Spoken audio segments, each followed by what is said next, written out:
Hello, Avatar fans, and welcome to the next episode of the Avatar Online podcast. This is going to be our Team Avatar Tales and Legend of Korra Awards special. We're recording this on October 20th, 2019. This is the official podcast for the fan site AvatarTheLastAirbenderOnline.com. I'm going to be your main host, Morgan Airspeed Prime, and joining me on the podcast is Greg2B from the site. What's up, everyone? Excellent. So, we'll start off with Team Avatar Tales, and then we'll get into the Korra Awards. So, Imbalance Part 3 and Team Avatar Tales, pretty much, they came out on the same day, more or less. This book obviously had a weird thing where it was back to the comic book store release date first, and then the mass market release afterwards, so I really didn't see anyone talking about this book when it came out in comic book stores, and then even after it officially came out, still not many people talking about this. And I knew it was gradually getting forgotten over time as the release date was pushed back, but it was really surprising to me to see that it was just a kind of non-event when it came out. Apart from my review and one or two extra posts on Reddit, I haven't really seen anyone else talk about this book. So, Greg, what are your overall thoughts on the Team Avatar Tales now that it's out? Yeah, no, I definitely didn't hear too much about it at all when it came out. Even I sort of forgot that it came out, and I was like, oh yeah, now I can get it. So yeah, no, I mean, I think it's it's a collection of stories, most of which we've already read or we've seen previews with. So, I mean, I'm sure that didn't really help the hype factor of it at all as well. Yeah, and that's probably the story of this book, really, is that the more and more we saw of it, the more and more it became clear that it wasn't really what we wanted from it. And I think a lot of people just decided that it's not really a book that I need to get. And it turns out that with the full thing now, it really isn't a book that I can recommend to most people. Unless you really want the reprints of the Free Comic Book Day books, I really don't think there's a lot here, in that the weakest part of this book is the new stories, pretty much all of them. I think one of them is kind of a little bit better than the others, but there's not a lot here really overall. So it's, to me, a pretty big disappointment as a book, in that just the fact that it does have those three reprinted books, and they are very clearly the best of the group by a huge margin, I think is kind of telling, and it's kind of shocking to me in a way that nothing of the new books comes close. But what are your thoughts on that? The kind of Free Comic Book Day reprints versus the new books, and the difference in quality? Yeah, no, I mean, I don't know if it's a difference in quality. It's just a difference in storytelling in general. Just those seem, the stories that were printed before for Free Comic Book Day, they seem to have more of a purpose in their story, or it's more connected, even if the stories aren't really none of the stories are really that huge overarching as far as the story wise goes. But no, they feel more connected with what we've read before if you've been keeping up with the comics, which is what the whole point of the Free Comic Book Day comics was to begin with. So that's just sort of how the story flows together with here. They're just they stand apart just because of their purpose in general. So we'll get into this, and we're obviously only going to be reviewing the news stories. I don't think there's any need to go over Rebound, Shells, or Sisters again. So we'll be focusing in on the 5 news stories.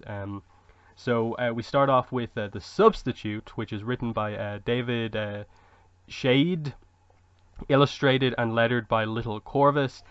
And this is just a very simple, Sokka goes out to get snacks. He puts on a different mustache than the Wangfire one as a disguise.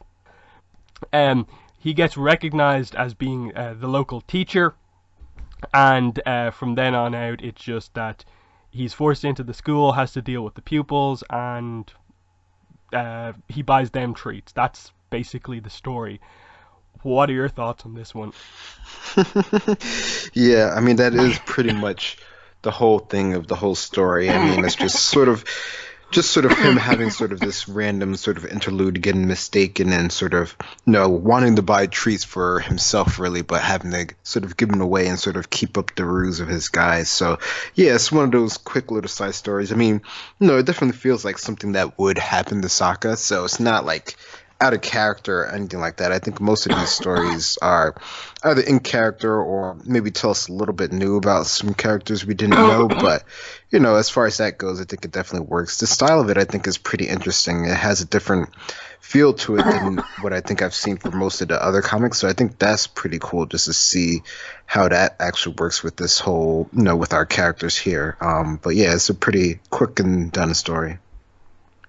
Yeah, I think it does have probably one of the best art styles in the book, but I think it's one of the least kind of creative stories just because, like, how he came up with this story is kind of like, oh, Sokka likes disguises, let's just do another mustache disguise and have him get discovered as like the real thing he's disguised as, which is kind of exactly what the Lost Adventure story about Wang Fire was about. It was him going undercover as a Fire Nation soldier, but then actually getting sort of drafted into the Fire Nation army, and then having to kill himself off, which was a more, I think, creative use of that than this, in that he goes to a Fire Nation school, but they don't try and like connect the dots between this school and the other school from the Runaway, and then just the fact that like the main takeaway from him being the teacher is just that it's a rowdy class and he buys them treats. It's like, okay, he failed on his mission.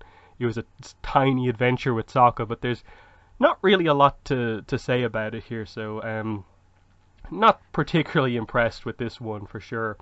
So we'll move on to the next one, which is Sokka's Poem, which is written by Ron Kurtge, illustrated and lettered by Jean Yang, and colored by Lark Pien.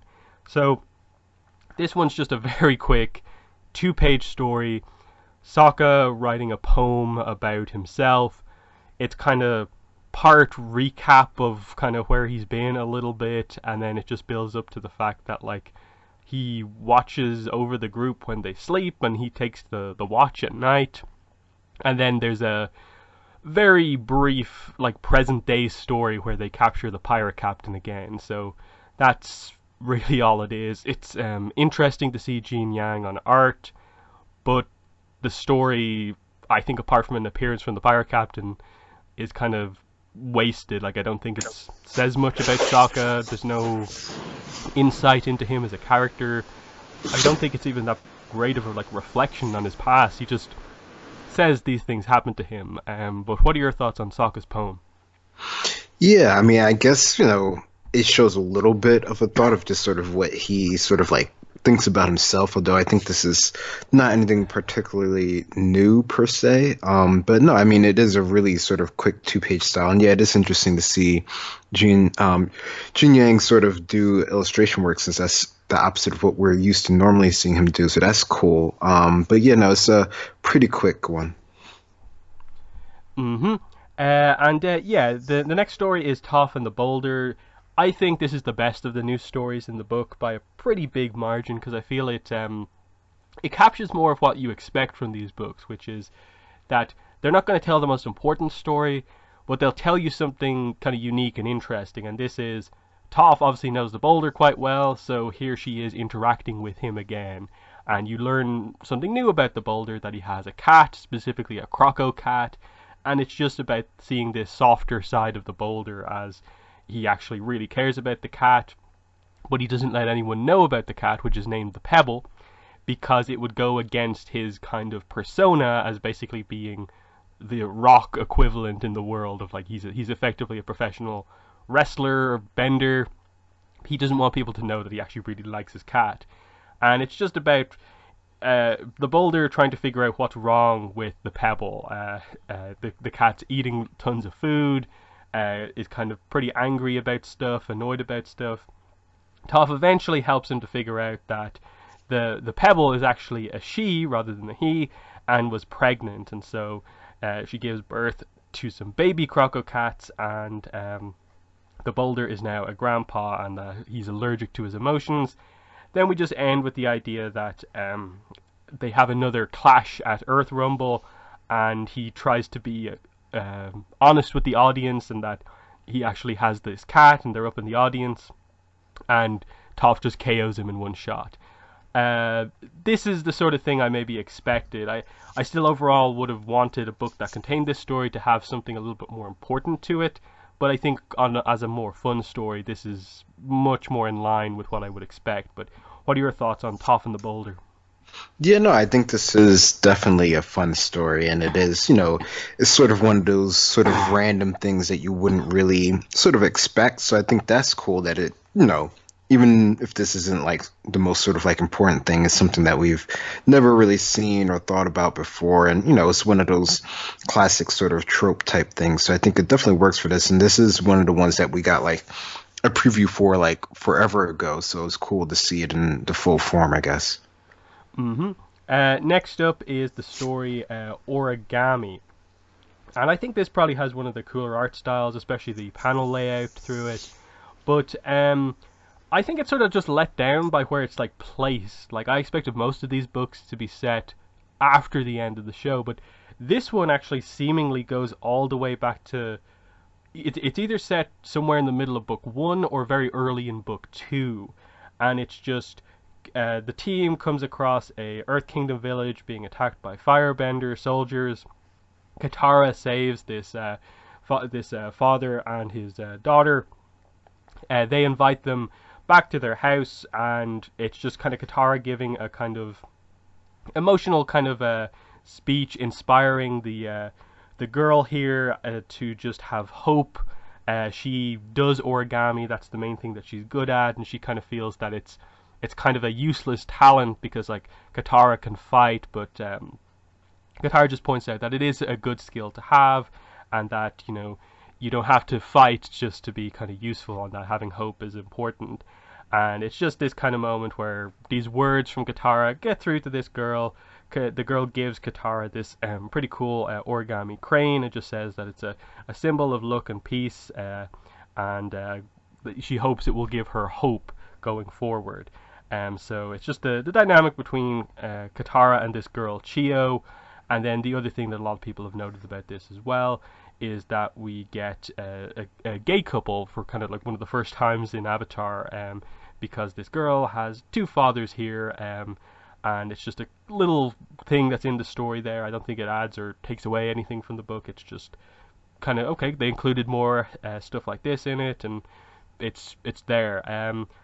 I wish it had something more interesting to it, but it's all right to the story, I guess, is the best way I can say it. But what are your thoughts on Origami? Yeah, no, I mean, I think it definitely looks nice. I do agree with the style and the layout of it is really cool. But yeah, I mean, it is a quick story. The timing of it definitely threw me off when I first read it, just by, noticing their attire. That's like the easiest way to place where characters are in the series. And that was, I don't know, it was really interesting to see Aang in that outfit, and all of them just really early on. So I don't know, that sort of threw me off for a bit. But the story itself is nice. It it gives, just sort of a different sort of perspective of the war, and how, at least Katara views it at this time earlier on the stage, where, she was just any sort of hope that she could get from anybody, I think was, what she was looking for, versus, later on in the series, like we were talking about before, how she's more about, people actually directly sort of confronting the issue. But no, I think it's a nice sort of, story. hmm Last story in the book is called The Scarecrow. It's got the kind of most cartoony art style of the book, and again, it's not a particularly important story, but effectively the group ends up on this farmer's pumpkin patch for some reason. The moon is out. Momo goes to eat one of the pumpkins, and suddenly they're attacked by what seems to be a monster, but it's actually just the farmer. He's like, "Oh, you're the ones who've been like eating all my pumpkins. You have a monster with you," and he blames Momo for all of this. They say it's a misunderstanding. We'll help you figure out what's actually causing this problem. So they need a scarecrow, so they dress Sokka up as the scarecrow.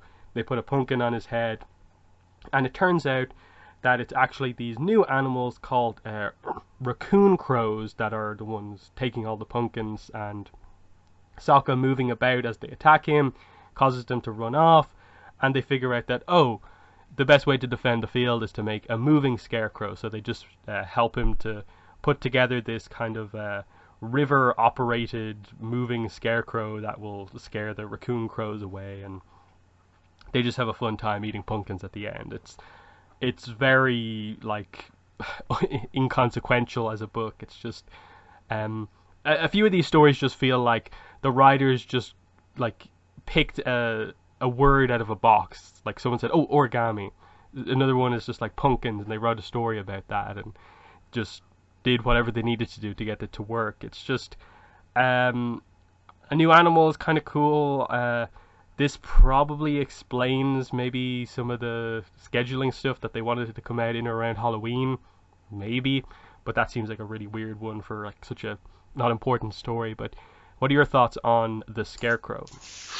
Yeah, no, I mean, it's just a really quick sort of side story. I mean, I don't know. It feels like something that, could potentially happen, but it just, it doesn't have too much more to it just other than seeing, our characters sort of interact with each other. It's interesting to see where they chose to style the characters in this one versus the other one, since this is definitely, later in the show, as far as their outfit goes. So, no, I thought that was interesting. But other than that, yeah, no, it's just a nice sort of side story and a pretty sort of like unique sort of cartoony style drawing, which is nice.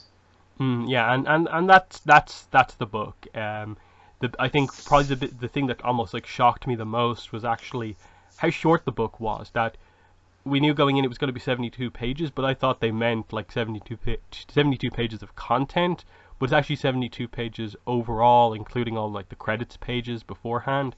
So the content amount of this book actually only ends up being like 66 pages or so, meaning that we only got about 35 pages of new content in this book. And it just makes me really once again ask the question, why was this book delayed by like 13 months? Like, given that we had seen at least two of these stories a year before the actual release, and there's no way the other books here required a year to kind of put together. So it really makes you ask a lot of questions about what happened with this book. Now that you've read it, do you have any sense for where the 13 months of delay came from?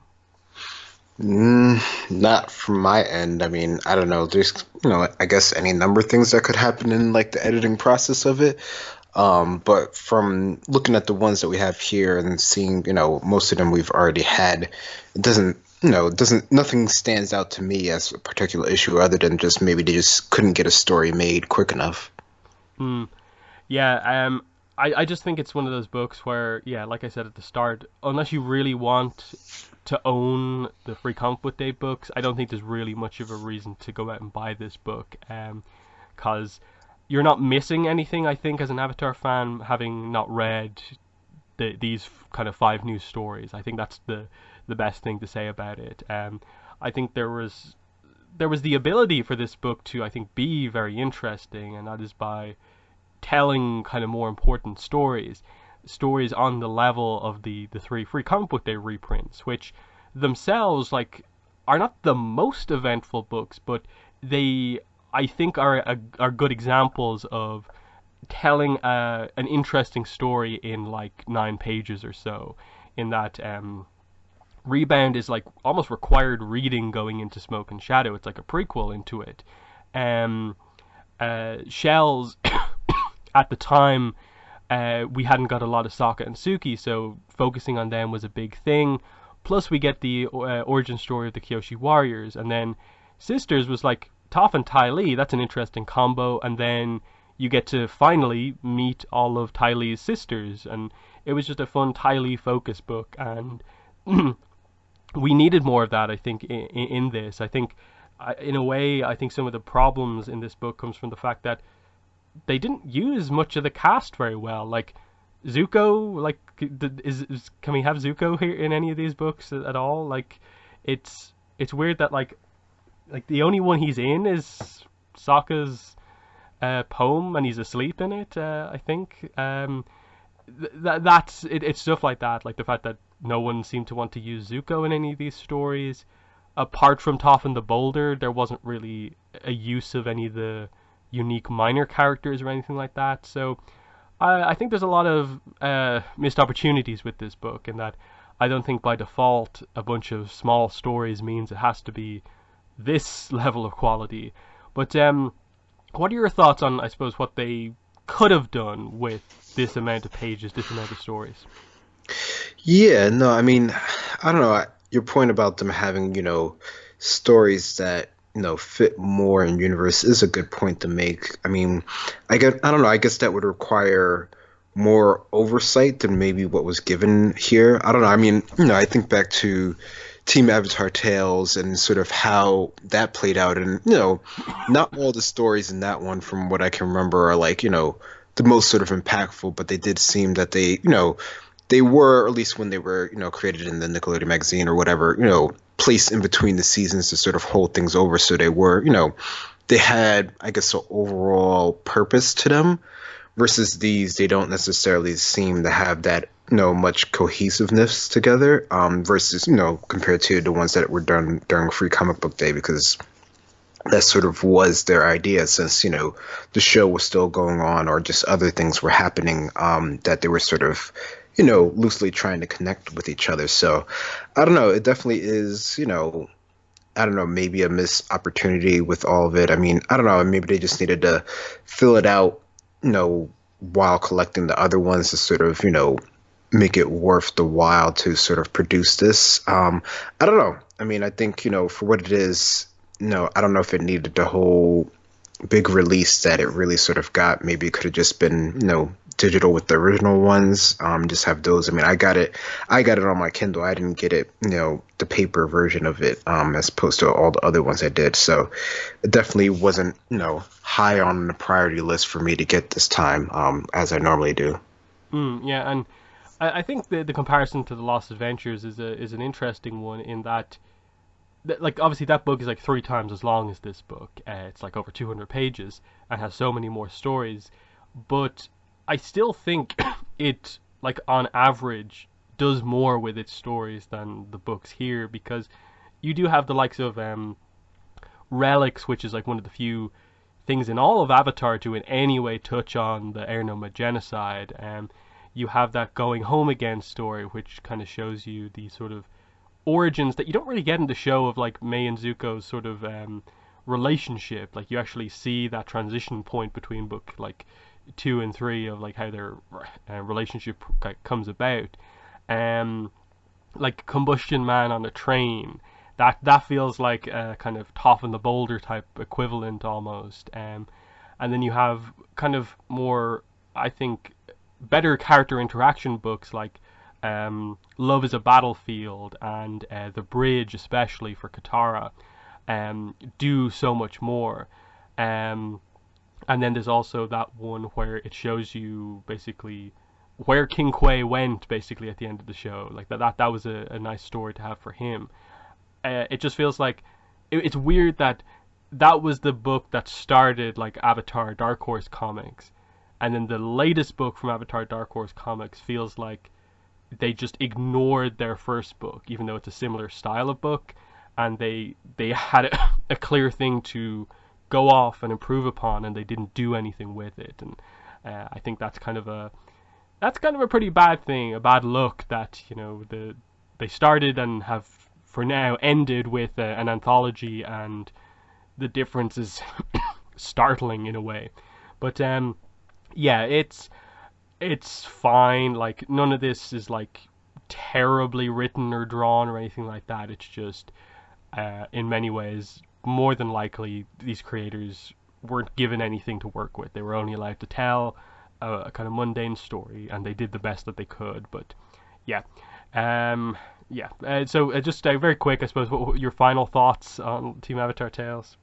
Yeah, no, I don't know. I think overall, for what it is, I think it's a good way to have a collection of the Free Comic Book Day books, and it has a couple sort of fun sort of side stories that since they're in more of the book format here, they probably won't be up at least easily to view anywhere else online. So if you're into that sort of thing, I think it's definitely worth getting or at least checking out, via the digital copy if you don't want to commit to the full sort of hard book format of it. I think that would probably be your best way to go about it if you're really sort of interested in these, couple side stories. Mm. Yeah, but I suppose on that note, I don't know if it's still the case, but for a long time, you can just download the free comic books from the likes of like Dark Horse Digital, as far as I'm aware. Because I definitely remember having that on some device Yeah. at some point. I remember they Um, had that option. I don't know if it's still available. yeah, so it's one of those things where like if you don't mind physical or digital and only want the free comics have been available sort of officially Hmm. digitally, just not physically. So it's kind of one of those things. But still, yeah, it's a disappointing book. I think we should move on. Um, so next thing is obviously the Legend of Korra Award. So back in January, I did the Avatar Awards on my channel, and we did the podcast for them where we revealed the results and so on. And now, a few months later, I obviously put up the start of voting for the Korra Awards. I waited 2 months this time before I ended voting, and now it's time to reveal the winners of the awards. So, there are 32 awards, I believe I counted correctly this time out, meaning I took out a few from last time that I don't feel worked so well, and I think there's one new one maybe as we go through it. Um, there was only just over 30 votes this time, which was down from the Avatar one, but I sort of expected that. I think it's still just about enough to get some interesting kind of information data from it, but I do wish there was more votes that had come in. But thankfully, the way the results kind of pan out, I think there's clear enough winners in most categories, and there's only a few of them where we would definitely need more votes to see what the actual takeaways are. So, without going on too long, I suppose we should just get straight into it. So, the way we're going to do this is I'll just go start with award number one. I'll reveal what I voted for, Greg will reveal what he voted for, and then I'll reveal the winner, plus if there's any interesting information about the way the rest of the votes panned out. So, first award is Best Book. A very kind of clear cut one. There's only four choices: book one, two, three, or four. I voted for book two, Spirits, of course. I think everyone knows by now that it's my favorite book. Um, I voted for it even though I knew it wasn't going to do that well. I still felt that it was necessary to kind of plant my flag on the book two hill. But Greg, what did you vote for here? Yeah, I'm not surprised at that one. I voted for book four. hmm And the way the results worked out is that the winner was Book 3 Change. It got 12 votes. Book 4 Balance came second with 10 votes. Book 1 Air got 4 votes. And Book 2 got 3 votes. So, yeah, not the greatest situation for me, of course, but it's about what I expected in terms of how I tend to and analyze what the fandom in general thinks about things. Um, Seeing the big difference in voting for the second two seasons compared to the first two seasons is definitely what I note about the fandom primarily, even though I tend to always lean towards I actually prefer the first two books than the second two, but it's what I expected. I Now, obviously, I pretty heavily disagree with like book three kind of being the best book, but I know the way the fandom is, so I get why it won. But what are your thoughts on the results of best book, Greg? Yeah, no, I'm definitely not surprised at that either. That just I don't know, it seems like always, season three always seems to get the most sort of praise. Just because I don't know, I think it's mainly because it has a lot of moving parts to it. Compared to maybe some of the other ones, but I don't know if that sort of warrants it always being sort of best as far as that category goes. I mean, it definitely has a lot of, people just sort of bounce things off of. But, story wise, or I guess maybe history wise, there definitely are parts of other seasons that have more to it. Yeah, probably what surprises me more than like book two getting so few votes is kind of that book one similarly lags that far behind as well, that it also doesn't get as much appreciation, even though like I think it is a really really solid season. I think there's only one kind of clear cut weaker episode, and then everything else is actually like very good in my opinion. But we'll get into that. The next awards are all about episodes in each books. So first up is best book one episode. So obviously there's 12 choices here. I voted for 108 K108, which is When Extremes Meet. Greg, what did you vote for? I voted for episode 6, and the winner is. hmm The winner for this one is K111, Skeletons in the Closet. It won. It got 7 votes. Second place was When Extremes Meet with 5 votes. Out of the Past and the winner is came like joint third with a couple of votes each, and then there's just scattered ones across a bunch of other stuff. Like there was 1 vote for episode 2, 1 for episode 3, 1 for episode 7, that sort of thing. Pretty much like episode 5 was like the only one that didn't kind of get a vote here, but I definitely in general kind of agree with this. Like the likes of Turning the Tides and the winner is Out of the Past, Skeletons of the Closet, and When Extremes Meet being like the best of the book. So I think in general like these votes kind of play out pretty well overall, and Skeletons of the Closet is probably my second or third favorite episode from book one, because the backstory is so strong, and I can see why people go to this one straight away. But what are your thoughts on the results for the best book one episode? Yeah, no, I agree with these ones. I think these definitely show the strength of the episodes and sort of what's happening in them that can lend them to be sort of the best episode of the season. So yeah, with Skeleton and Closets and some of the other ones, those are definitely ones that are on the top of my list as well. Next up, worst book one episode.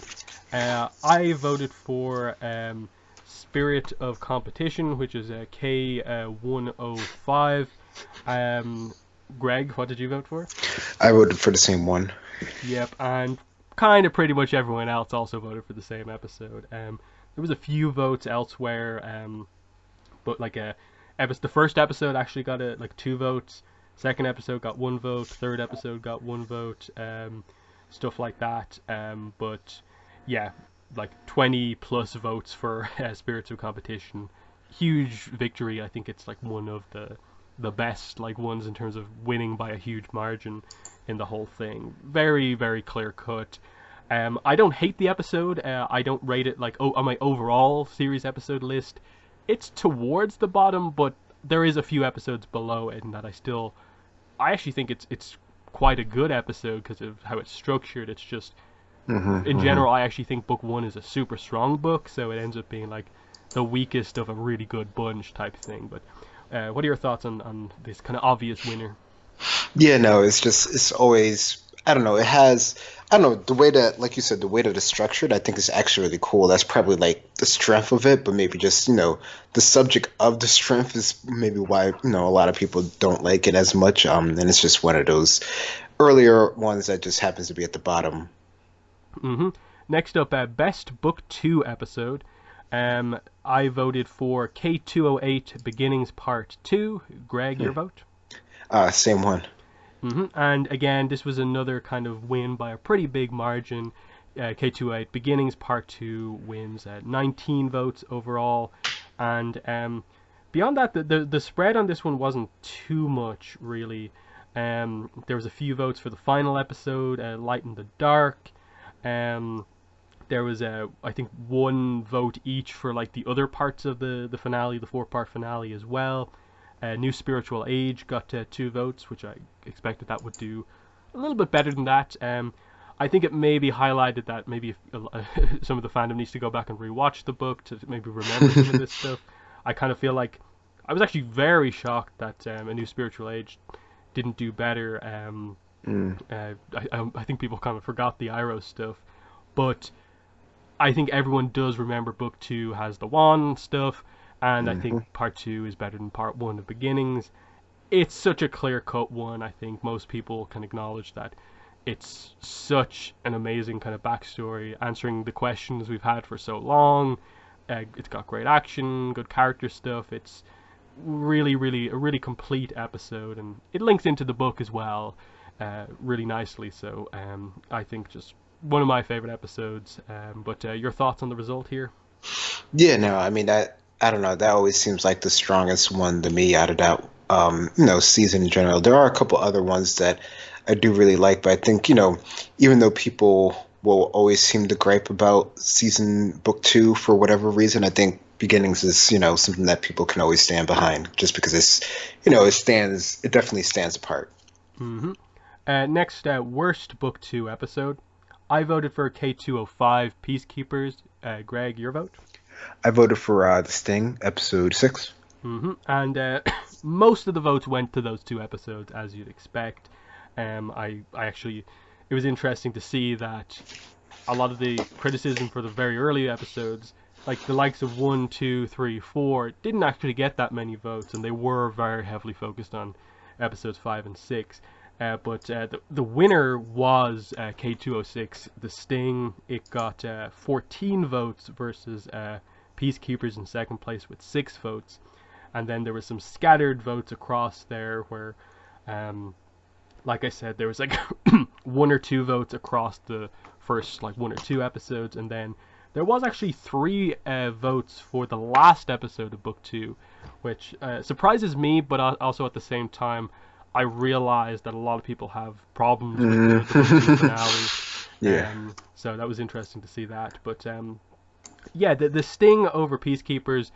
I think on my overall episode list, I have these probably placed the other way around. Like I said, I voted for Peacekeepers, but The Sting is the episode I would rate just behind that. So I get it. I tend to place The Sting above Peacekeepers as being better, because I feel it's a little bit more unique because it does have the triad stuff with the speedboat, and Asami and Mako get a little bit of a chance to shine, whereas I think 5 probably represents kind of where book 2 kind of goes most wrong with some of its stuff.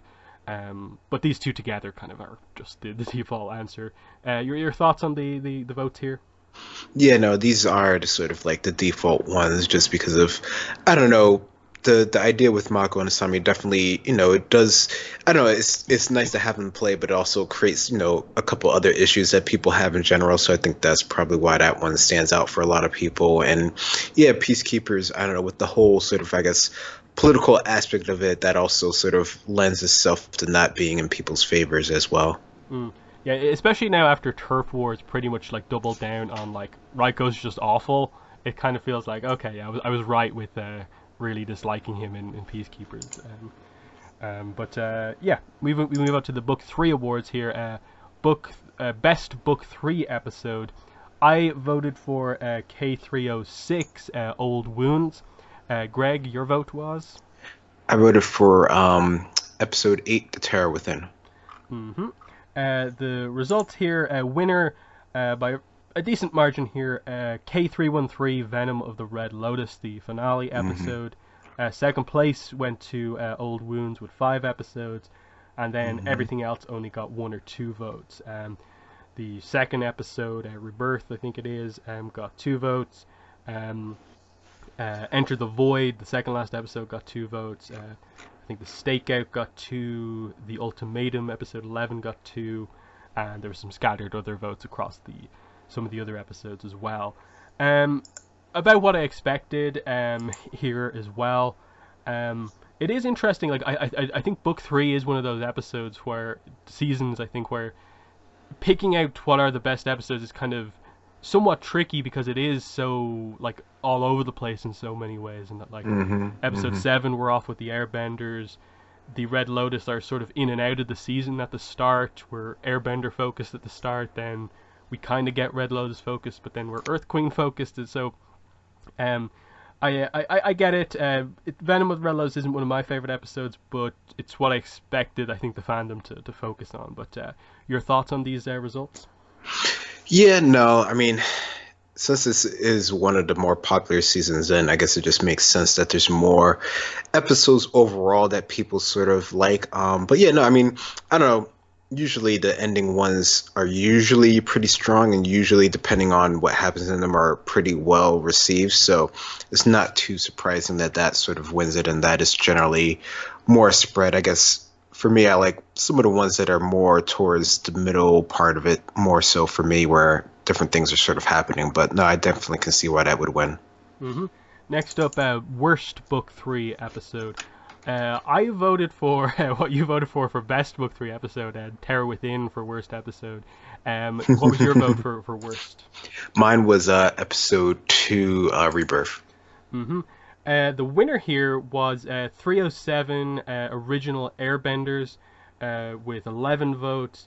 Second place was 303 the Earth Queen with 6 votes, and then Rebirth with 4 votes, and then like a lot of the other ones, a scattered 1 or 2 votes here or there across mainly this sort of early-ish episodes. But yeah, I expected this to be the case, but I can never really criticize original Airbenders all that much because I think it's a very important episode in the book that's very needed, because I think the subplots for me is where book three is the strongest, more so than the main plot. And I think if you took out original Airbenders or did something different with it, I think you'd be missing out on a huge part of what the book is actually about, and that the finale, I think, requires this episode to work for you to care about the airbenders, and so focusing in on them really heavily makes the finale all the more impactful. So I understand.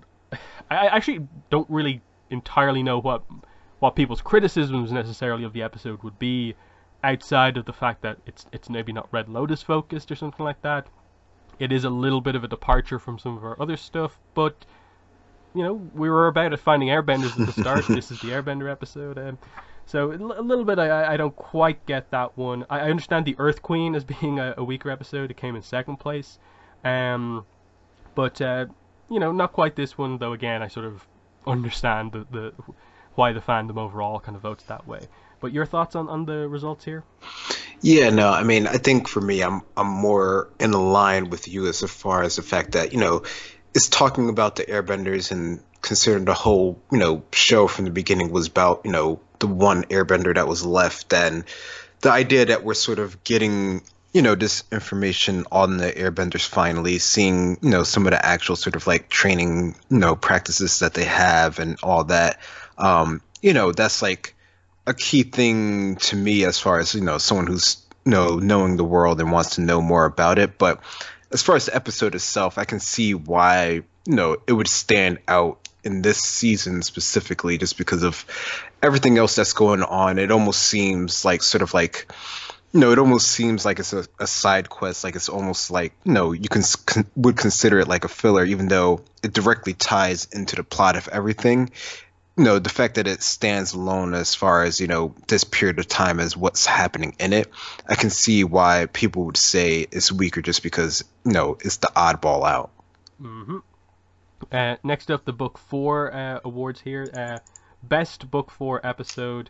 I voted for K402 Korra Alone. Your vote, Greg? The same one as well. And yes, Korra Alone won very comfortably. What's it here? I think it's overall 17 votes. In second place was The Last Stand, the last episode of Book 4, with 6 votes. And then a couple of scattered ones across there. 2 for Battle of Zaofu, 3 for Operation Beifong, 1 for Reunion, that sort of a thing. But yeah, Korra Alone definitely, I think, is the standout episode of Book 4. Probably one of, if not the best, character focus episodes in the show. It was kind of exactly what we needed after book 3 for Korra, and everyone was like riveted, like wanting to know what happened to Korra, and getting her kind of journey here was really well done. So I completely get it. Why this stands out to a lot of people as being one of the best episodes, because I completely agree. Your thoughts on this as the winner? Yeah, no, that just makes sense. I mean, it has so much history behind it, just from Korra herself and everything that she's had to gone through at this point to just, the original Zuko alone. So, if there was an episode that were, sort of to stand apart as being one of the better ones, this would be the one. And next up, worst book 4 episode. I voted for K408 Remembrances. Greg, your vote? Same one as well. Mm-hmm. And yeah, I think the surprising thing about this is just that not everyone didn't vote for Remembrances. That there were actually votes for other episodes, but Remembrances did win. It got 21 votes to make it the worst episode of Book 4. But there were some scattered ones across this. 403 got 2 votes, 404, 411, 409, 405, 402, 46, 47. So again, nearly every episode got a vote somehow along the way with this. But I don't think it's any question. Remembrances is clearly the worst episode. It's a clip show. I don't even think it's that good of a clip show. The only thing I think people remember tends to be the Varric stuff at the end. And I think everyone forgets that there's a Mako section at the start and there's a Korra section in the middle that really don't say all that much. Obviously, there's reasons why it was a clip show. The whole budget cut thing that happened was pretty bad. And you can understand it from that point of view, but it's still not a great episode. But your thoughts on this winning, obviously?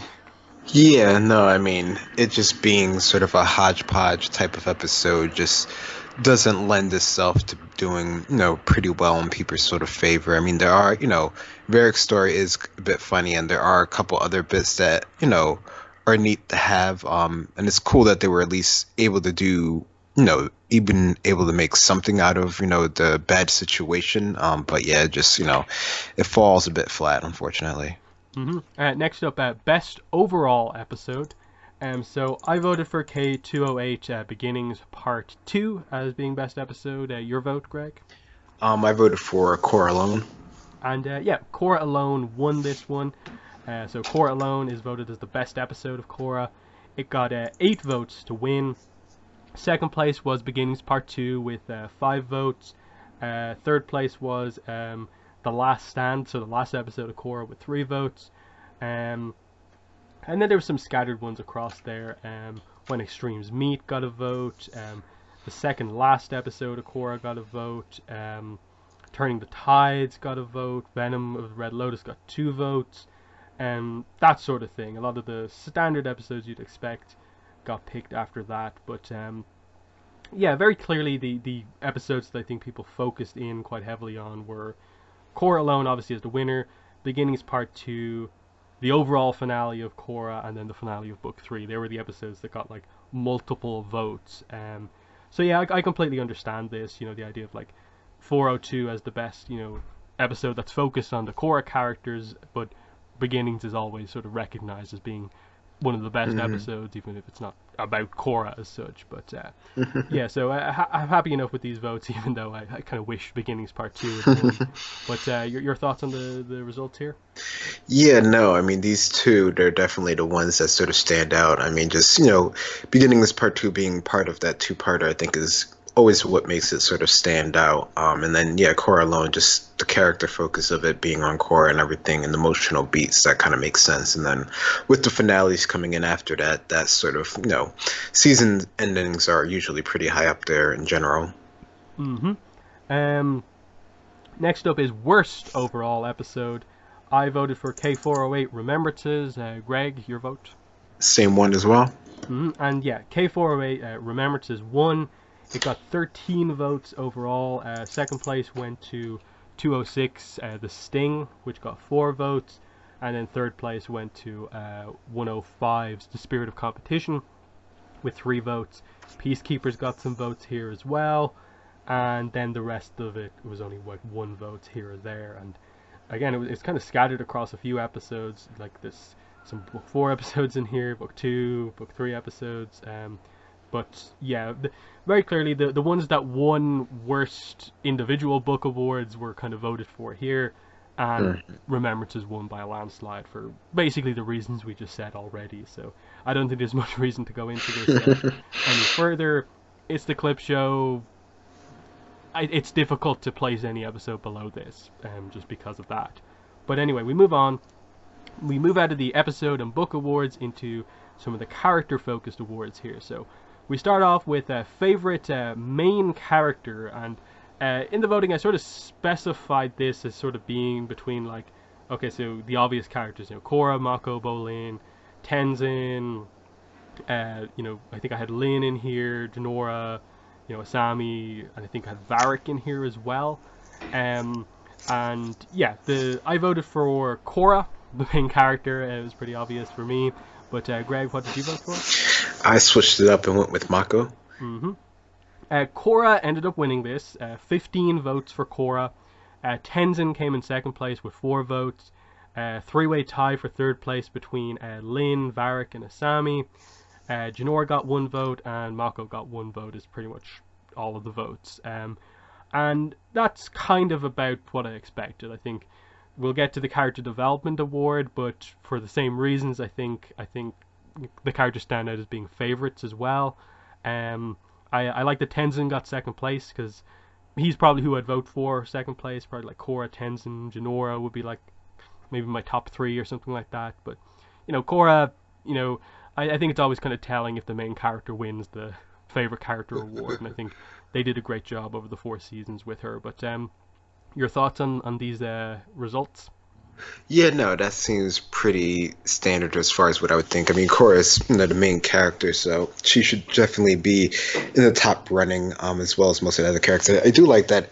It is cool that Tenzin is up there higher on the list. I'm not surprised of Mako since he gets a lot of hate on most of the time. But no, that definitely makes sense for the spread for that.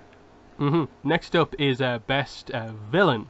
So for Korra, this is a really big award, and obviously villains really standout feature of Korra, so this is a pretty interesting one.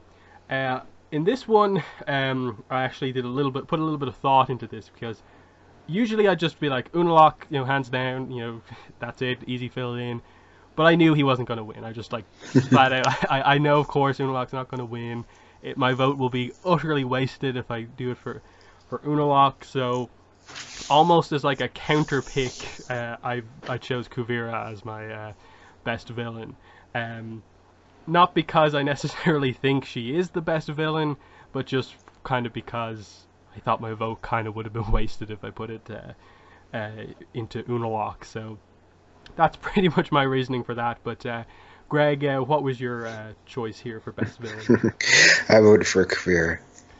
And the result here is actually that we got a tie. So we got a 2-way tie for first place between Zahir and Kuvira, each getting 10 votes each, so a large part of the voting went that way. Third place went to Amon with 6 votes, and Unalaq did actually get 1 vote, and then there was a few other votes for like very minor villains, like Tarlok. More minor villains like Tarlok and the Lieutenant and stuff like that got like 1 vote each type thing.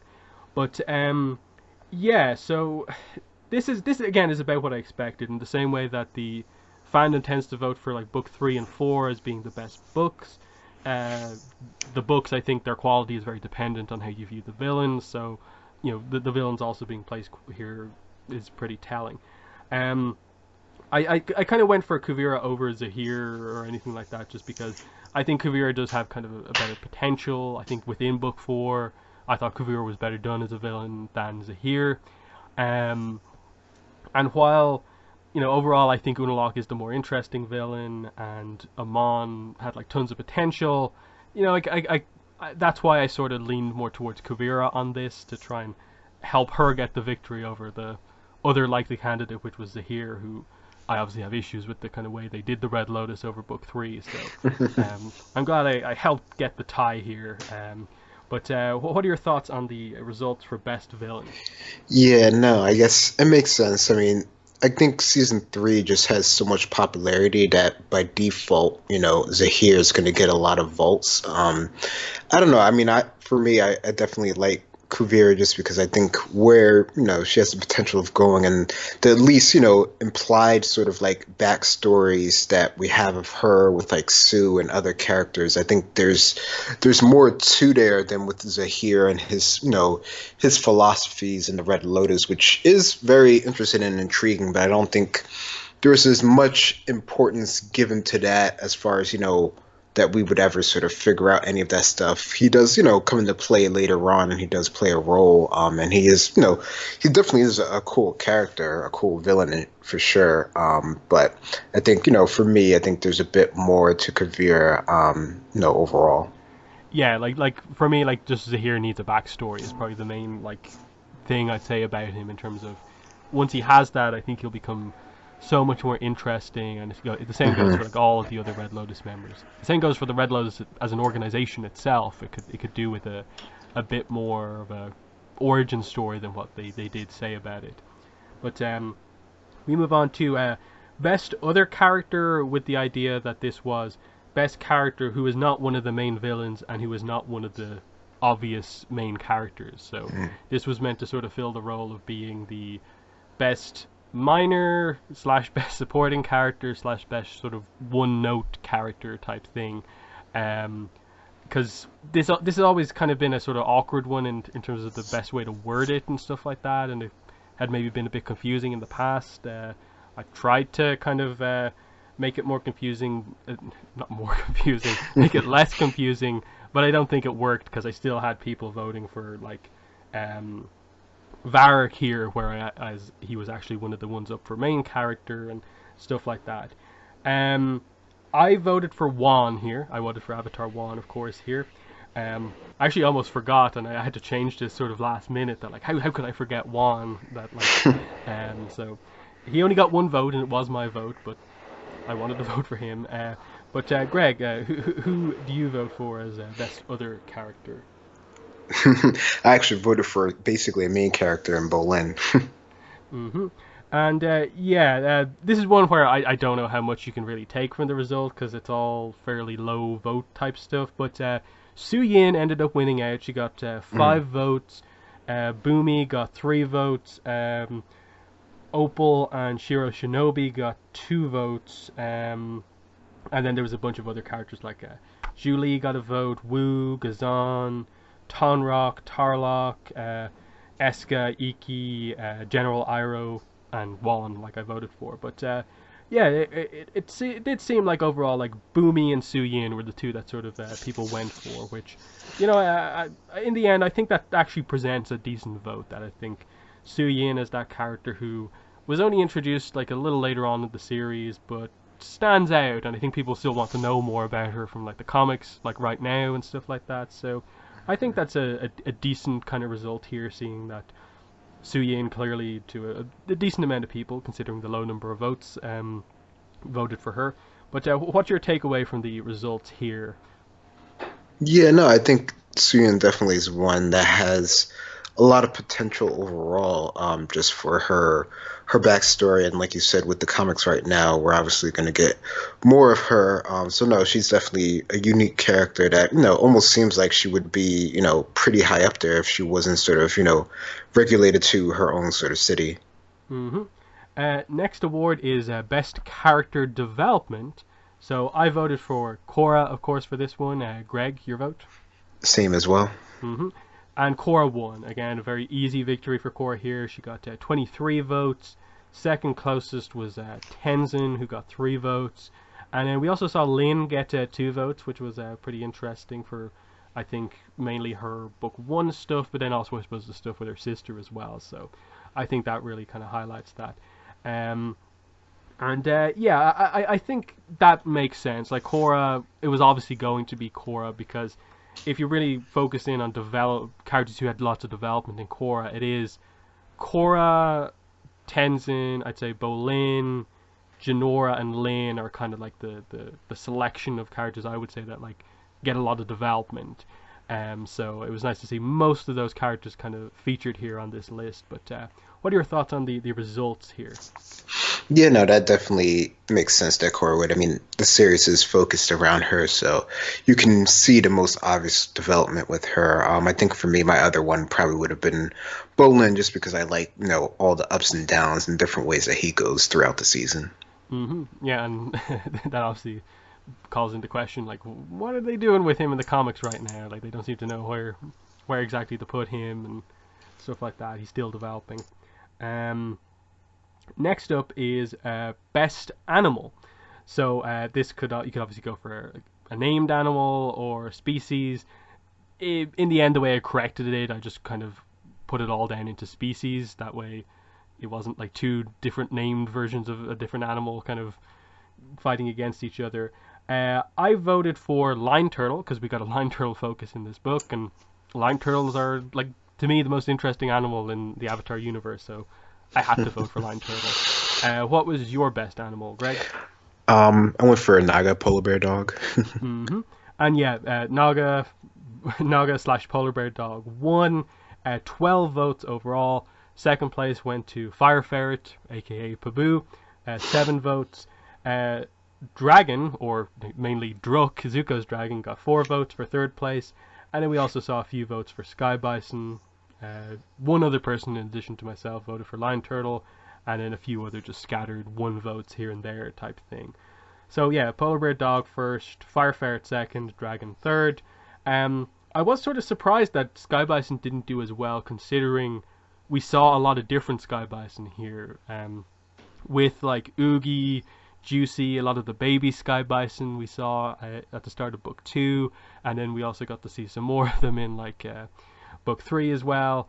But you know, Appa always wins the Avatar ones. It was interesting that Naga just immediately swept this by default. So they did a really good job at designing sort of the main, you know, hero animal of the series. But what are your thoughts on the results here for best animal? Yeah, no, I mean that it's the one that's sort of in the forefront most of the time, even though the air bison are used quite a bit. So yeah, that I would think that would get a bit more, but no, with Naga and everything, and just she comes out as sort of like her own sort of character. So I think that definitely helps a lot. Hmm. Next up, best spirit, which for Korra has a lot more options than it did for like Avatar when this was an award. I voted for Rava. Again, really obvious one for me. Just standout best spirit by a mile for me, anyway. But Greg, what did you vote for? I voted for I. Hmm. And yeah, Rava won. 8 votes for first place there. Second place was actually a tie between II and also the dragon bird spirit, which obviously it's like Korra's like kind of spirit kind of animal almost when she's in the spirit world. We saw it again in Turf Wars and stuff like that. Very standout animal.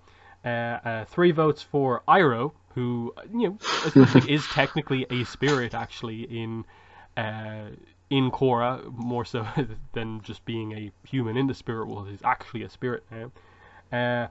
Boomju also got 3 votes, and then there were some scattered ones across that as well, like the first dark spirit we saw back in Rebel Spirit, the spirit spider that like chased the Katang kind of kids, the knowledge seekers got a vote, Vatu got 1 vote, the leaf spirit with the kind of kid voice that helps Korra and Korra alone got a vote, that sort of thing. But yeah, about what I expected here. I actually maybe expected Rava to take up more of the vote, but in the end, it's comfortable enough with the victory here. But yeah, I in general like the main ones focused on here: Rava, Dragonbird, and II and Iroh. But what are your thoughts on this one?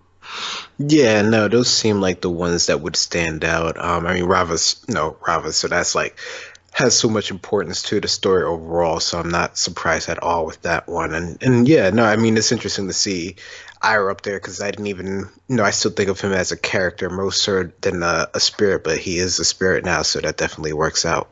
Hmm. Yep, in the same way that the Painted Lady is a spirit, Iroh is now a spirit. But yes, next up, best location. So with this one, I voted for the Tree of Time location, just the area that sort of surrounds the Tree of Time. I think it's pretty cool. It's got the kind of yin yang symbols sort of built into the kind of way the sort of geometry of the place works. And for like one of the most important locations in like the Avatar universe, I think they did a great job at making it like this kind of battleground for the kind of climactic battle at harmonic convergence that happens every 10,000 years. So really, really cool location for me, Tree of Time.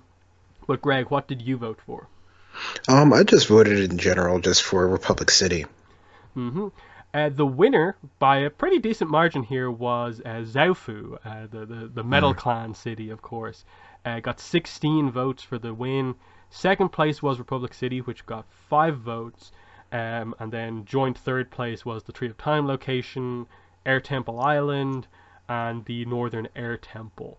So pretty cool stuff there. We also saw votes for stuff like Asami / Hiroshi's mansion, Lahima's Peak got a vote, Ba Sing Se got a vote, stuff like that. So we actually did get to see a good amount of locations here.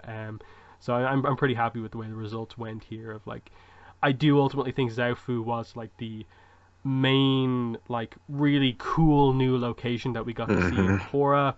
I think Republic City didn't win because I think people got a little bit tired of it overall. I think it gets a little dull if you spend too much time there, but you go back to book 1 and you realize how cool of a location it actually is. So it was cool that it did enough to at least get the second place spot.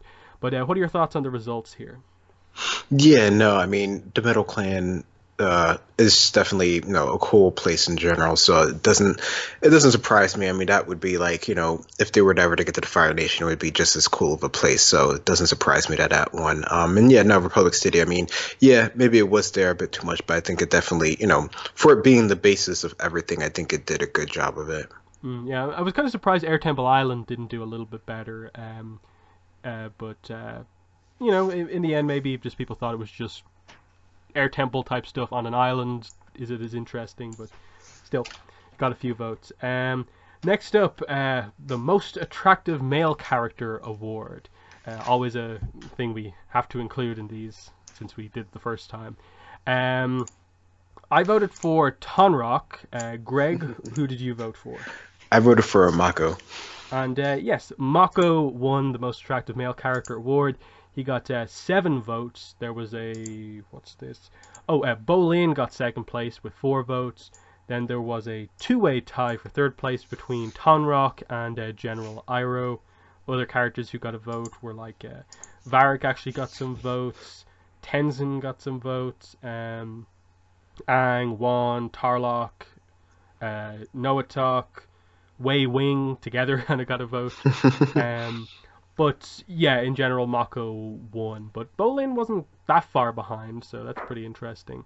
But yeah, for Mako, who tends to sort of get, I think, criticized a little bit by the fandom, it is interesting that he's always done well in these most attractive male character awards. So that's at least something he always has going for him. So, your thoughts on this? Yeah, no, I think the way that they design him, I think it definitely works for that. I mean, that is sort of like how they sort of started his character off to begin with. So I guess it's not too surprising that he would sort of win that sort of category. Mm-hmm. I still want them to bring back his old hairstyle. But we'll wait and see on that. Next up, most attractive female character award. I voted for Korra. Greg, who did you vote for? Korra as well. The winner here was Asami with 15 votes. Korra came second with 8 votes. Opal came third with 2 votes. Kuvira got 2 votes, and then 1 here and there for a few other characters. This was actually one of the surprises for me because if I remember correctly, we did awards for each individual book of Korra as it aired, and we also did a kind of overall Korra awards when the series ended like a few years ago. And as far as I'm aware, Korra won this for book 1, 2, and 4, as well as the overall series, and Asami only won this one in book 3. So it was just a big surprise to me to see her kind of win this by a landslide here, pretty much like doubling Korra's score, when previously Korra had kind of always tended to win this. So that was one of the more surprising things when I was correcting these, to see that, just based on the way I'd seen the fans kind of do this otherwise. But yeah, it was between Korra and Asami, of course. Though I did like that Opal got third place. I think people sort of maybe forgot about her a little bit. But yeah, I think this makes sense. It was between the obvious our two main female characters. I've always tended to lean towards Korra in this category, but I think this sort of makes sense. But your thoughts on this, Greg? Yeah, no, I think the way that it sort of panned out does sort of make sense, at least as far as how they were originally intended or like just present the characters in general throughout the show.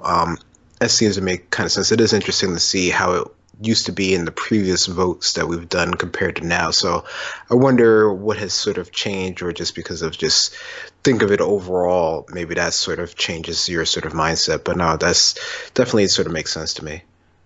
Hmm. Next up is the best ship or best couple award. I voted for Bopal, which is Bolin and Opal.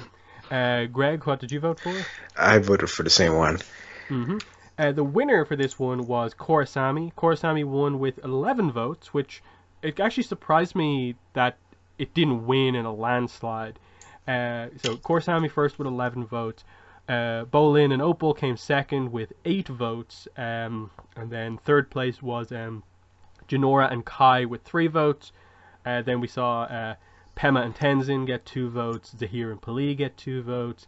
Varric and Zhu Li get 2 votes. And then the one, I suppose, salty shipper vote went to Masami. So um, uh, went to Mako and Asami's relationship. That was kind of a fun one to see.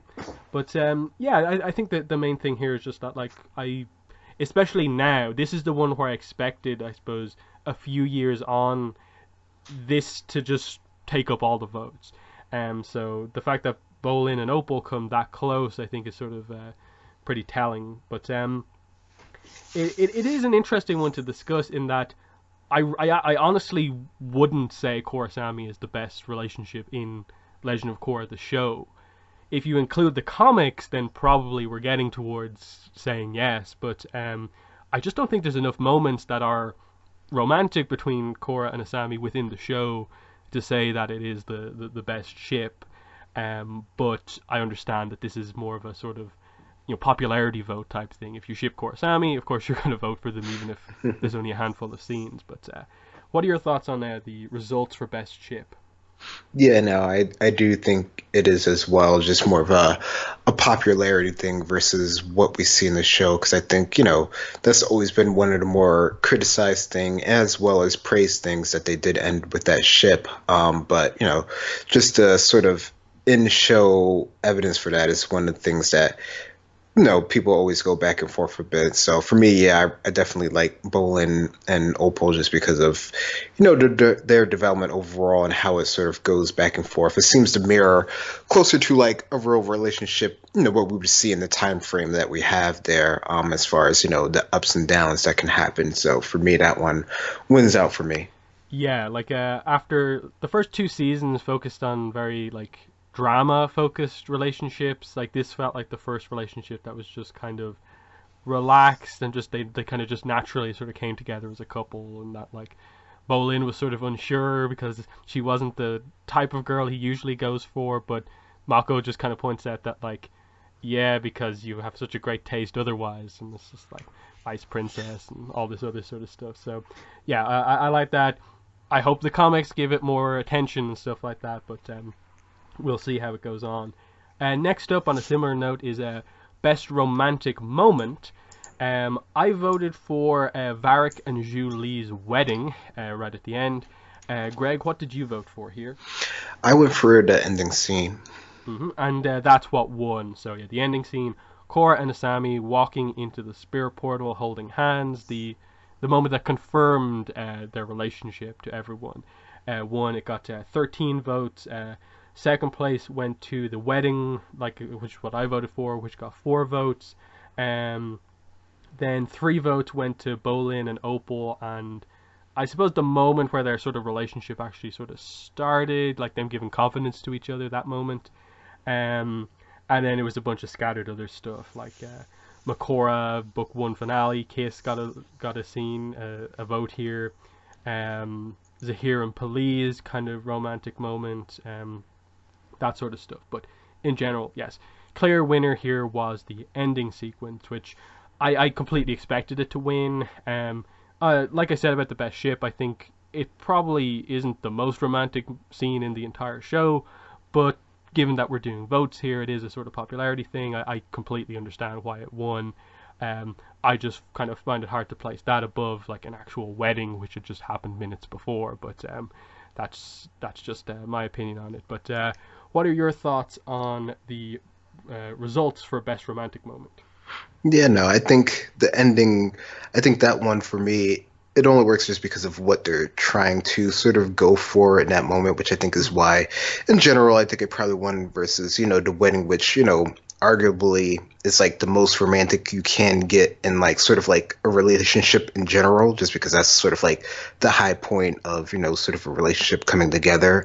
So I think overall that one probably works out just because it has more going for it. I think the other one just works for what it's trying to go for overall, which I think is probably why, it works in general, even though it may not be sort of the one that people always will sort of, I guess remember the show about, and it's the one that, of course, created the most buzz.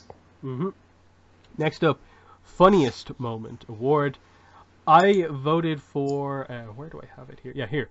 I voted for the moment back in book one where Shiro Shinobi gave running commentary while he was being attacked by the Equalists. The whole "I'm currently wetting my pants" moment. I went back and rewatched that, and I just thought like it was perfect for the commentator guy to just continue commentating regardless of what was happening. I thought they did that really, really well, and I thought it was just a really memorable moment for me. But what did you vote for your funniest moment? Yeah, I voted for Bolin escaping from Eska. Yes, and that's the interesting thing with this one. This was one of those ones. This always gets. Everyone has their own kind of unique sense of humor. Tons of different like. This got one vote. This got one vote. This got one vote. But the clear winner with 6 votes, which surprised me that with our only 30 votes, this got 6, was the villain conference call as part of Mm. Varric's story of Bolin from Remembrances. So a positive award for Remembrances here, getting the funniest moment here with the villain phone call here and stuff like that. So yeah, like that pretty much is the only like truly memorable moment of Remembrances in so many ways. So I find it interesting though that it won by a huge margin the two like worst overall episode, worst before episode, but it clearly wins funniest moment. It was a funny one to see. Second place went to the whole mushroom sequence where the Catan kids are in the spirit world and they're like, we walked past that mushroom before, and then it confirms that like, yeah, you did, it's me, and it was just that was one of the ones where I considered voting for that, so that was a pretty cool one. The one I voted for, the Shiro Shinobi commentary, got 2 votes. Similarly, that platypus bear is pooping money also got 2 votes, which I thought was a good moment. The one you voted for, Greg, actually also got an additional vote, so 2 for that one. But yeah, it was pretty much villain phone call and then the mushroom moment were the two main ones. What are your thoughts on the results here? Yeah, no, that is really interesting that that got a vote considering everything else that people don't like about that episode. It was definitely funny. I think I don't know, the show was hard because it definitely, that's one of the things that Avatar and Korra always has in general is just a lot of good sort of humor moments. So there's really a huge spread of that. hmm Next up, most epic moment. I voted for Juan merging forever with Rava and then beating Vatu at the end of Beginnings Part 2. Greg, what did you vote for? I gave Mako for this one for shooting the lightning inside of the Colossus to start taking it down. hmm And there was a tie for the winner here. So each with 6 votes went to the one I voted for, which was Juan beating Vatu after properly becoming the Avatar. And also, the other thing that got the tie for the win was Korra protecting Kuvira by blocking the Spirit Vine laser in the overall finale of the series. So that's a pretty interesting kind of result there. Tenzin versus the Red Lotus, his sort of last stand against them, got 3 votes. Um, what else do we have here? Aang appearing before Korra in the book 1 finale got 2 votes. How Zahir killed the Queen got 2 votes.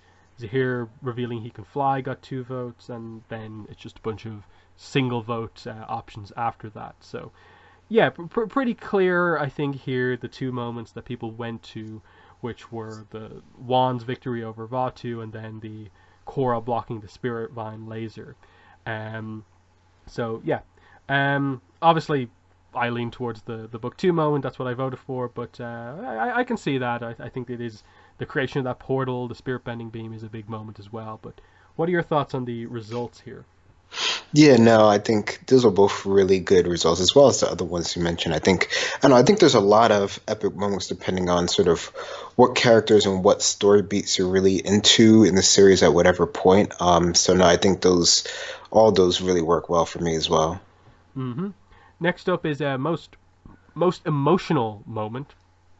I voted for Unalaq slash Vatu Unavatu destroying the past lives by destroying Rava, seeing them all go away. I thought I considered this for the next award, but I went for it here because I ultimately felt that like it wasn't necessarily quite a shocking moment, and it was more of just the emotional impact of like they're gone. Like it is the loss of such a thing that people care about so much, and they're still gone. And I think people care about them so much because they feel connected to the past lives, and so it is a big moment that they're gone. That's why I went for it here. But what was your vote for most emotional moment? That's interesting. But I voted for Len's sacrifice in this one. hmm the winner here with 11 votes was seeing Korra in the wheelchair shed a tear at Janora's ceremony where she gets her arrow tattoos in the book 3 finale. So this was, I think, the clear winner. I saw enough votes for this like early on going through it where it was pretty clear like nothing's I don't think going to come close to this. But second place went to what I voted for, which was basically the Avatar kind of cycle seeming to end. You know, the loss of the past lives, with 4 votes, and then a couple of things got 2 votes. Lynn's sacrifice in 110, I believe it was, got 2 votes. Hiroshi's sacrifice in book 4 got 2 votes. And also Tenzin's sort of emotional reaction to finding out that there are new airbenders in the world and reflecting on what his father would have thought about it got 2 votes, which I thought was a kind of nice one. And also the flashback about Tarlok and Noatok got 2 votes as well. But what are your thoughts on the results here?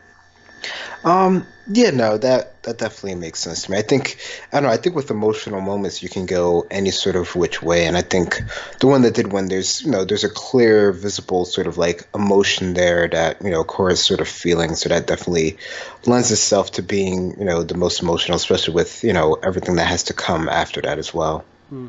And the one thing I'll say about that is that a few people voted for that from the perspective of like Korra and her tear, but also a few people did vote for it for just the how amazing of a moment it was for Janora, and I was unsure about like should I separate them, even though it's literally the same scene, but like someone voted for it for a different reason, so I ended up just putting them together. It doesn't change the fact that Korra in the wheelchair wins. Um, it's just I think an interesting kind of point to note that I think 3 or 4 of those votes were specifically for Janora during that sequence, but that's pretty interesting. Um, Next up is most shocking moment. I voted for at the end of book 1, Tarlok killing himself and his brother in the speedboat explosion, the murder suicide. I just thought reflecting on it as like one of the first like big super unexpected moments in Korra before we really knew the exact tone it was going to take. That was just the like jaw dropping, like they just did that. They just blew up like the two villains there. I really didn't expect them to do that, and I think it just remains for me like such a shocking moment. But Greg, what was your vote here? I voted for Korra loses the past lives. hmm the winner here was how they killed Pali by basically blowing up her Mm. head. That one, it got 7 votes. Second place was what you voted for, Greg, which was the past lives being gone, being destroyed. That got 5 votes. What I voted for, the Tarlok and Amon death scene, that got 4 votes for third place. Also, Zahir killing the Queen got 3 votes. Korra being poisoned by the Red Lotus got 3 votes. And then a few kind of scattered other things. This was I think the votes for this category really highlighted that there were a lot of really shocking moments there. Mm-hmm. In that, if I didn't vote for what I did vote for, I probably actually would have went for Tarlok revealing he had bloodbending at the end of his fight with Korra, because that was like the moment where just book one went from being really good to being like, they're doing something here. I don't think anyone predicted the sudden bloodbending reveal like that. So there's a lot of great shocking moments in Korra.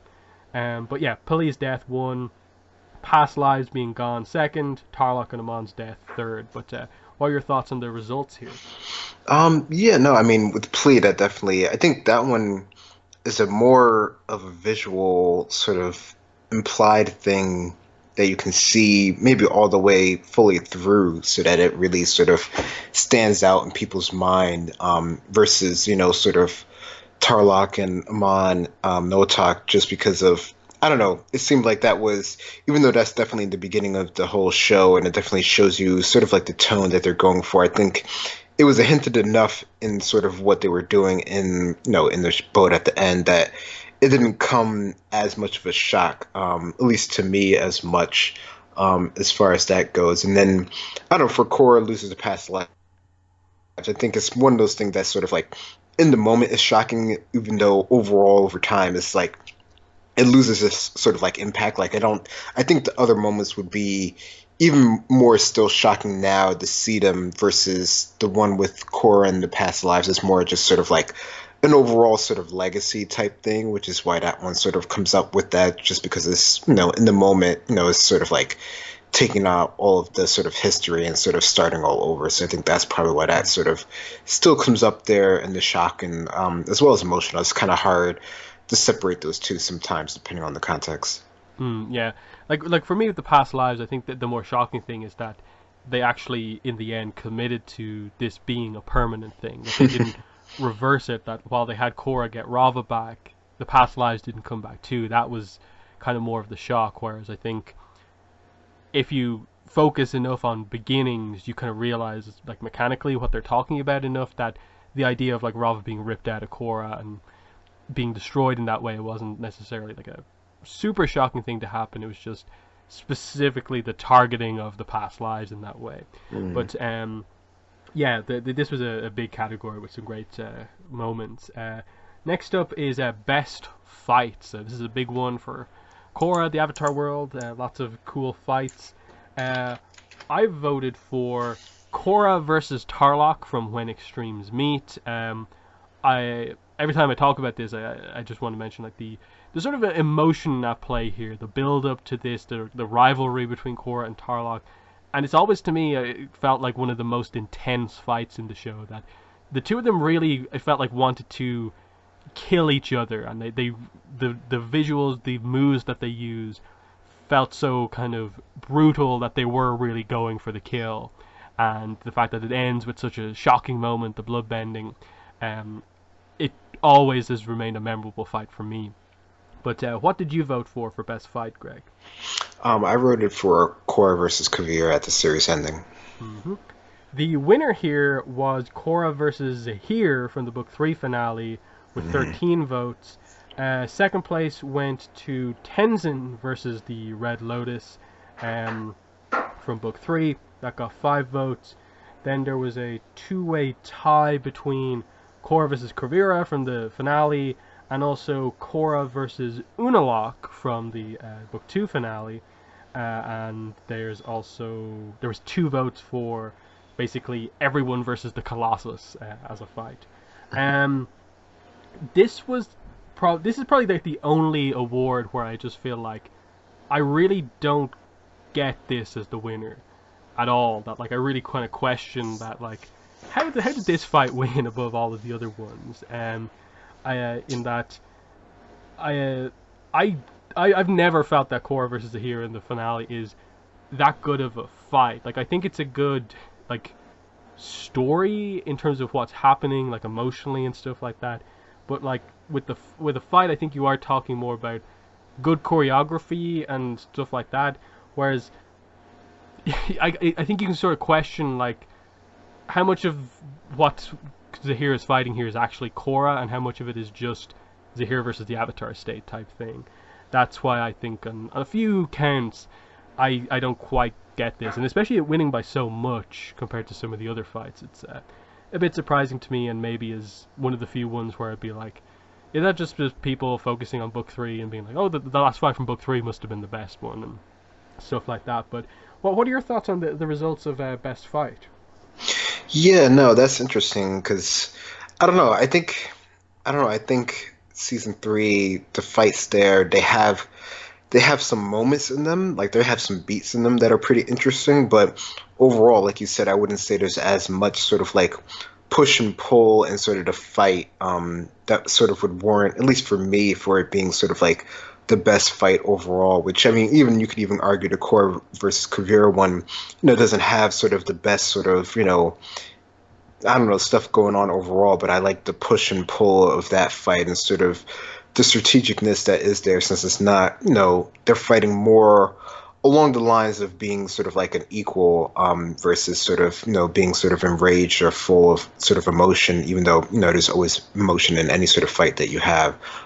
So no, I think that is an interesting one. I do wonder, like you said, if it is more of just like the season sort of having the most action. I don't know. It feels like to me like Korra gets beat up too much in that one for me to sort of automatically think of it as being sort of the best fight. Yeah, because like when I think of that fight, I think of it's literally just the Avatar state sort of restricted by the poison, just charging at Zahir. He dodges, throws Korra into a mountain, rinse, repeat. Then he tries to kill her with the suck air out of lungs technique, and the tornado comes in. Like, I don't think of that fight and think of pretty much any particular like amazing bending choreography, because Zahir isn't really using much fancy bending. Like, he's pretty much just using his flight and then very basic kind of bending moves, and then even the Avatar state isn't doing all that much against him. Whereas I think a lot of the other fights here do have that. Even Korra Kuvira, while it's maybe not the way I think we expected that fight to take place in terms of like very cramped in the control room. At least it was sort of kind of cool because it was cramped. That like they were just metal bending all over the place. There was like a little bit of like MMA stuff like there. There's that kind of cool like flying armbar throw thing that Korra does, and there's some good sequences there. Like I'd actually probably, if not for Korra, not for the one I voted for, probably would have went for what people said in that like Tenzin versus the Red Lotus, where you at the very least have that first section where it's just Tenzin versus Zahir, which is a really good one-on-one fight, and then he stands his ground actually against them until Pali comes in. Basically, I think that probably is one of the better ones. But yeah, it is an interesting one, especially when it's such a clear winner like this. It's probably one where I wish it would have been too much to ask for people to explain their answers. I think the filling out all the awards would have been too much, but this is one where I would like to know why this over other ones for so many people. But we move into the last group of awards here, which is the best bending and then best non-bender fighting moments. So first up, best airbending moment. I voted for basically just Tenzin versus Zahir as a just fight that demonstrates airbending perfectly, where Tenzin is the sort of quintessential airbender using the airbender style versus a martial artist who knows airbending, and Tenzin clearly dominant in that fight. I thought it was a great just use of airbending across the entire fight, and Tenzin just showing what a master can do versus someone who isn't quite on that level. What did you vote for best airbending moment? I voted for just one moment, and that was just for Zahir flying. Mm-hmm. Yep, those special techniques are always interesting.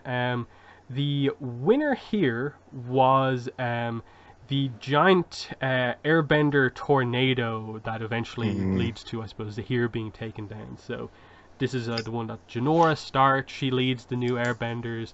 They do their giant circle walking to create the giant tornado and send it at Zahir. So in terms of a large scale bending maneuver, very cool, especially because it always comes back to like kind of like the beginner airbending type stuff of the circle walking, and when you do that to an insane level, you get a moment like this where not even Zahir can escape from it. So that's pretty cool. So it only won by one vote though, over Tenzin versus Zahir, which is what I voted for.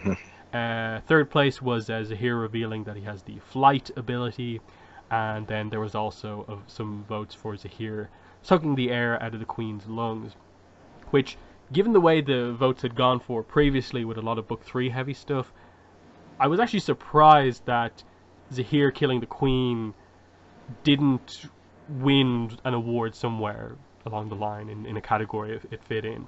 But they were the main ones that got voted for. And yeah, I can agree with that. I like the giant bending maneuvers, the fact that it was effectively the new Air Nation, all of them together doing this to help Korra, who had helped them over the course of the book.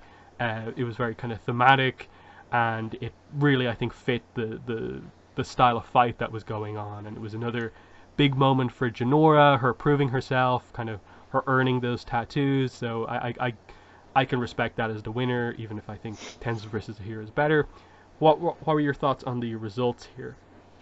Yeah, no, the giant tornado definitely is a cool one. I don't know, I guess I didn't think about it as much, but it definitely does have more to it, than you would sort of think about it, and especially with Janora leading it, it does have a lot going for it, even if it is, a pretty sort of like standard, sort of like technique as far as airbending goes. It's just sort of, the scale of it, that, is pretty interesting and sort of what it does in the moment. I really like the sort of like, Tenzin versus Zahir moment, and that was going to be my other vote. I just don't like how that one ends with, Tenzin getting beat up, so that always sort of sours that moment for me, because he does so well in the beginning, and then he still sort of isn't able to sort of win at the end, so that always sort of makes me sad thinking about that one. But no, I think overall the one winning sort of makes sense. Mm-hmm. And I do have to point out that at least one person voted for fart bending, which I did appreciate. So yes, another new airbending technique. Next up, best waterbending moment. I voted for Korra with her giant wave / freezing of the Colossus in is it the second last or last episode? I can't remember exactly when it takes place. But to me, that's like a lot of people had always called out that Korra, she doesn't use her waterbending that much. Here was her using her waterbending in a really big way, where just her on her own with her home element just alone temporarily stops the Colossus. It was a really, really cool moment to see her do this. What was your best waterbending moment? Same one. Mm-hmm. The winner here was Kaya versus Ming Hua, with most people specifying Ming Hua's sort of comeback moment at the end with the giant octopus form at the end. That won with 8 votes. Second place went to what me and you voted for, Korra and the Colossus wave freeze. That got 6 votes. 3 votes for Yakon's bloodbending of like the entire courtroom, and then a bunch of other just scattered 1 votes. So very, very focused stuff here. Oh, actually 2 votes for Tarlok's ice machine gun thing versus Korra from When Extremes Meet. That was probably going to be my one after the giant wave Korra does. But your thoughts on the winner here? Yeah, no, I think that makes sense for Minghua and just sort of her abilities overall. I think it definitely works. It's too bad that Kaya couldn't have got it, I guess, more moments, considering I'm sure she's just as strong, a waterbender overall. She just didn't have as much sort of play to do things. But no, that makes sense. Those votes make sense to me. Mm-hmm. Yeah, the octopus has always been a pretty cool move, and seeing her, yeah, like it was Minghua's big victory to show how powerful she is, and then she uses it later on against Mako, but he actually gets the advantage then. So pretty cool stuff. Next up, best earthbending moment. I went for Bolin lava bending for the first time to save the group from the lava. It's more of a character moment, but because it's because it's so important, this moment for Bolin, like he gets lava bending, he gets a special technique at this moment. After all the setup of like teases towards metal bending, he actually gets the ability that's even rarer than that. I thought it was a really cool moment, and it makes Bolin so interesting as a character going forward that you always have the fact that he's a lava bender there, and it makes him one of the most powerful benders in the world, and it was really cool to see him given that. But your best earthbending moment? Love bending as well with Bolin. Mm-hmm. And yeah, that is what won Bolin lava bending for the first time. Got 7 votes. Second place was the Su Yin versus kind of Kuvira fight that we got in Operation Bei Fong. 3 votes for Gazan taking down the walls of Ba Sing Se with his lava bending, on his own, of course. 2 votes for Lin versus Su Yin from Old Wounds. And yeah, a lot of other stuff. There's a lot of Gazan moments of him using lava bending. I think like nearly every single sequence of him using lava bending is hit here at some point. Bolin, his big hero moment of like the pro bending saving of the president is also here. But yeah, I like this. The top 2 being the big story, big moment for Bolin, and then straight up like metal earthbender fight between 2 of our best metal and earthbenders. So pretty cool overall. I definitely like this list. But your thoughts on the results? Yeah, no, that definitely works for me. The fight between, Kuvira and Suyin, I think is definitely a cool one that you can almost sort of forget about. But it definitely has, a lot of different cool sort of like techniques as far as how they're actually using metal bending in general in that one. So I think that one is definitely a cool one to be up there. And yeah, I think for me, any other one with Gazan and lava bending would have been another one that would have been top of my list just because of just the introduction of lava bending. I mean, even though it's cool to see metal bending used to this degree, overall, I think the lava is the more unique. It's the more unique skill now. It is, at least. Mm-hmm. Best firebending moment is next. I voted for Mako using his lightning bending to destroy the core, the energy source of the Colossus, which effectively is what destroys it. It's his big sacrifice moment. He gets injured in the process. He's willing to kind of lose his life here for this to make it happen. It's a big hero moment. They kind of finally committed to a big moment for Mako in the later seasons, and it was one of the biggest moments in the last season. So definitely needed to give it to that, even if it is just technique wise just him lightning bending. It's still I think a very cool sequence to see him go for heavy power with the lightning bending rather than the quick stuff he's done before. But your best firebending moment? I actually went with Juan sort of learning, I guess, sort of the proper technique for firebending. Mm-hmm. Yeah, someone else did vote for that, Juan and the Dragon. But the winner was what I voted for, which was Mako destroying the Colossus with the lightning bending sacrifice moment. Got 9 votes.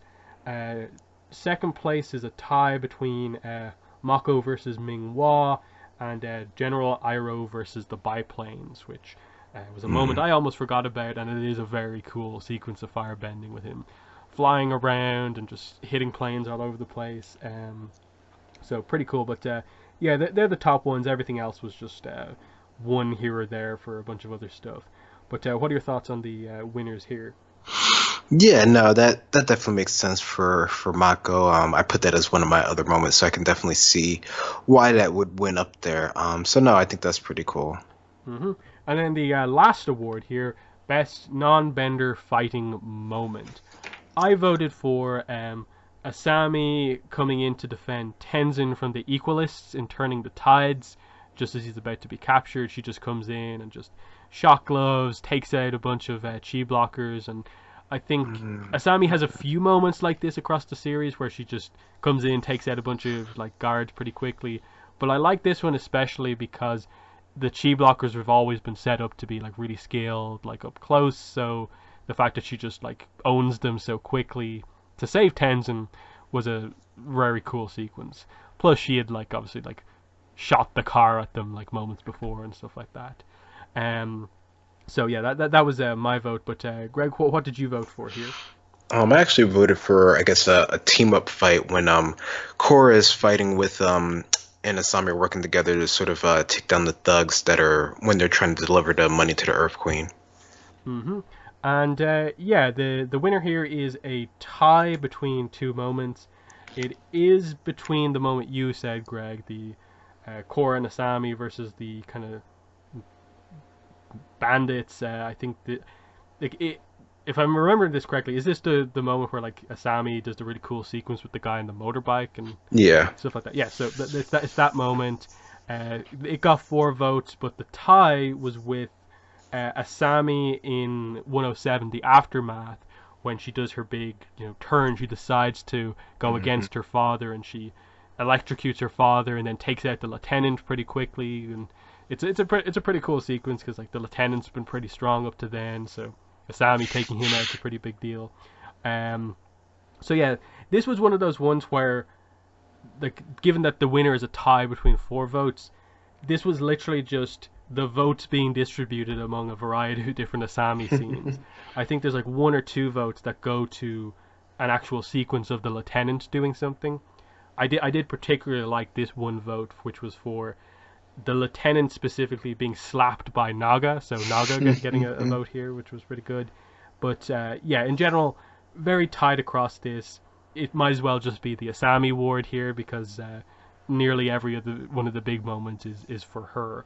But the tie, as I said, is between the aftermath moment and then the Asami versus the everyone on the motorbikes. Um, I suppose one way you can say it is that like the aftermath moments, like the story moment winner, the better choreography is probably with the one versus the bandits, but Asami is the winner basically here. What are your thoughts on the results of this one? Yeah, no, I mean that makes sense. I mean, Asami is our main non-bender, so of course she's gonna have the most scenes in general, and it's just she's really adept at fighting, which is too bad we didn't get more of her otherwise. But yeah, no, that definitely makes sense. The ones that sort of did end up winning for her. Mm. Yeah, and I did find it interesting that in the end, that last award was like the closest one overall. Whereas like in some one of the other categories where we did get a tie, it was at least a tie between 2 things that were well above everything else, and they just happened to be equal votes. This was like the 2 things that won were like barely ahead of everything else. So that's kind of pretty telling. But I suppose compared to what won, I think the Avatar Awards we did back in January was the Suki taking the warden.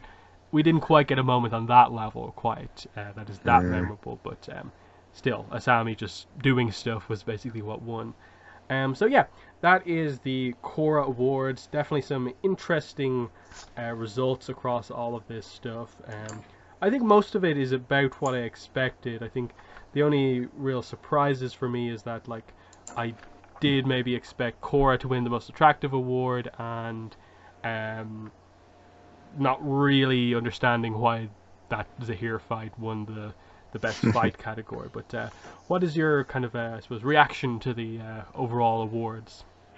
Yeah, no, I think for me, most of them make sense as far as how they sort of played out with either, versus like popularity of the moment that sort of would push it forward or versus like individual like story beats that would actually push different things forward.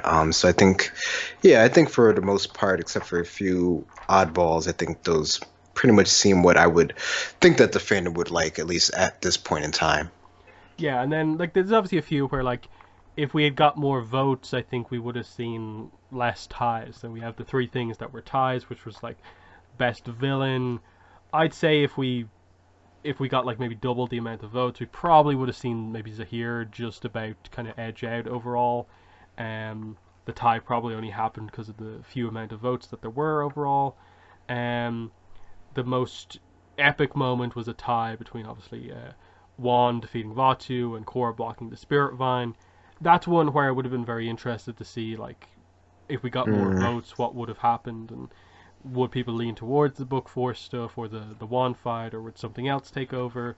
And then like at the end, like I kind of did get the impression that I'd say regardless of how many votes overall we got, it probably still would have been super close for the non-bender fighting moment in the end. So um, still pretty interesting stuff overall. But yeah, that's been the Legend of Korra awards. I still have to make the video for it with the results for my channel, but they're the detailed results here, and you'll get a more visual one on YouTube whenever I get around to making that video. But yeah, the only other thing to say on this episode of the podcast is that obviously on the next podcast, the plan for the topic is, like I said on the last podcast, is to start off our sort of reflection on some of the older comics, and we're going to be starting by going back and taking a look at The Promise. So all three parts of The Promise, we're going to take a look back at that first trilogy of comics. That will be the next podcast, and I think there's also some Google Books preview pages for Runes of the Empire Part 2 to talk about. There's some pretty interesting stuff in them, definitely, now that we get more pages. But other than that, it's been myself and Greg. That has been the podcast. Thanks for listening, and bye. Bye-bye.